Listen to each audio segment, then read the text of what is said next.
but then they'll have 30 practices within a matter of 42 days before the start of the season. And I just wanted to go through each of us and give what we think the biggest or most interesting storyline is for the start of preseason practices. So, Paul, we'll start with you. What do you think is the most interesting storyline here as we enter practice? I think the battle, and I'm probably going to steal from what you guys were going to say, between John Hughley and Lucina Traore. Can John Hughley get into playing shape to be able to be the starting center on this team? Because he's worked so hard. He's lost so much weight from where he was. I'm sure most of you have seen the transformation pictures that were posted on social media from where John was when he committed to Xavier back in early June, or when he first started back in early June to where he is now. I mean, he's lost, I don't know, Adam, 40-plus pounds, whatever it is that he's lost up to this point.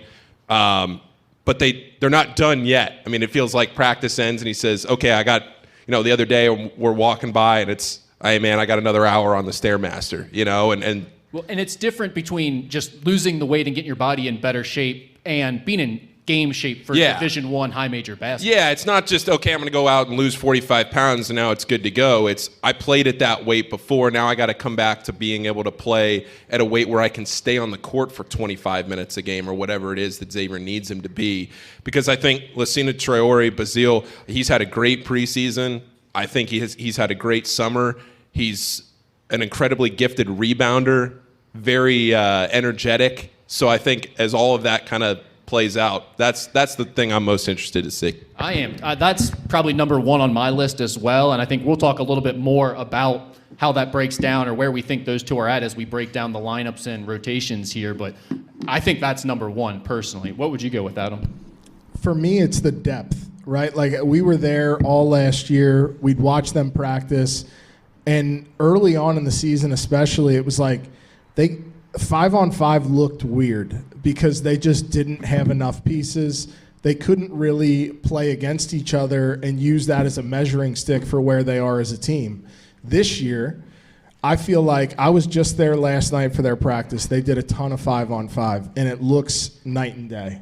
And it's like having 10 guys who can legitimately go 5-on-5 against each other, and you've got 8 or 9 of those guys who are really making a significant impact in that portion of practice. For me, it's like the depth that they have this year, particularly compared to last year, I think it's a huge factor going into a new season. You can get into when you start talking about the lineups and you're like, okay, this is my starting 5, what have you. Then you look at like the backups at each position, you're like, there's 3 positions I might like the backups almost better, or you have more talent at the backup position. So I think that's definitely going to be something that's going to be fun for us to watch, especially as we get into the start of practices. Obviously, there's the recover of Zach and Jerome and Cameron Fletcher as well. I think watching those 3 guys, Zach's pretty well already recovered, but you want to make sure he stays that way. And then with Jerome and Cameron, it's like, where are they at? Where do they need to get to before they're going to be contributing? I think those are big stories. But the other one I had is, what is going to be more advantageous for this team? Playing a smaller lineup with 3 guards, having all those shooters on the court when you're talking about Davion McKnight and Maddox and Conwell all together at the same time? Or is Dalen Swain just going to be too big, too athletic, too talented? Plus, as people have pointed out on the message board, we know Sean Miller's affinity for defense and toughness. Is that the lineup that you want to go with? And I'm not sure that it matters much who you start with because all those guys will play. But I do think seeing where Sean sort of sets the tone with that starting lineup will be interesting because there's a few different ways you could go with it. So many different ways. And I know we're going to probably get into it more specifically, but like another guy who I don't know that a lot of people are talking about, I don't know that he's going to work his way into the starting lineup, but Marcus Foster has been really impressive so far as well. And he's a guy that he's not going to blow you away offensively, but he rebounds.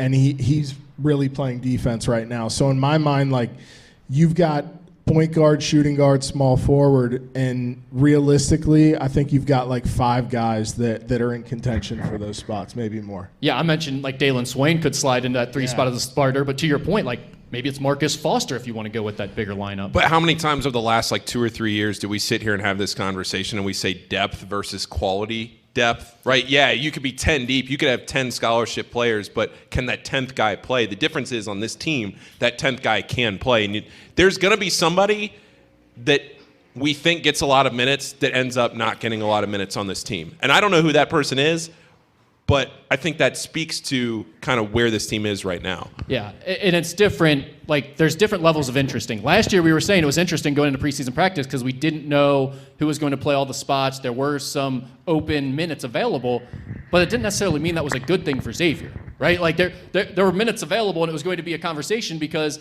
not all the guys were ready to play Big East basketball. This year, and again, we're not into practices yet, but from what we've seen in workouts, it feels like, I mean, you're making tough decisions because there's too many good players, and they all are going to be expecting big minutes and could be capable of that this year.